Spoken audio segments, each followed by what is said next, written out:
நான் எனக்கு மட்டும்தான் இப்படிலாம் நடக்குதுன்னு நினச்சேங்க. ஆனால் நிறைய பேர்த்துக்கு இப்படி தான் நடந்திருக்கு. எனக்கு 2வது குழந்தை பிறந்தப்போ கூட யாருமே இல்லைங்க.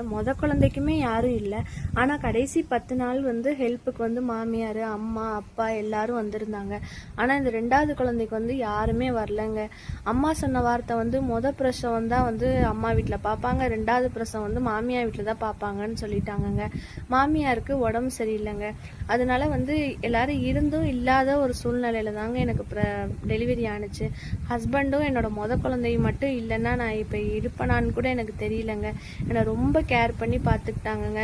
நிறைய நாள் பட்னியாலாம் இருந்திருக்கேன். நிறைய நாள் என்னால் சமைக்க முடியும், நிறைய நாள் சமைக்க முடியாது. ஹஸ்பண்டை சொல்லி என்னங்க பண்ணுறது, அவருக்கு தெரிஞ்சதை அவர் பண்ணி தருவார்.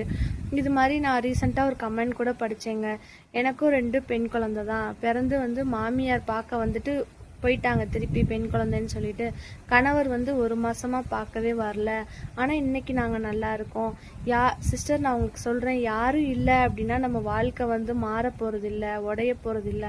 நம்ம நல்லா இருந்தோம், நம்ம குழந்தைங்களுக்காக நம்ம வாழ்கிறோம் அப்படின்னா வாழ்க்கை சூப்பராக இருக்கும் சிஸ்டர். நீங்கள் யாரையும் நினச்சி கவலைப்படாதீங்க. நானும் அப்படி நினச்சி தான் வாழ்ந்துட்டுருக்கேன்.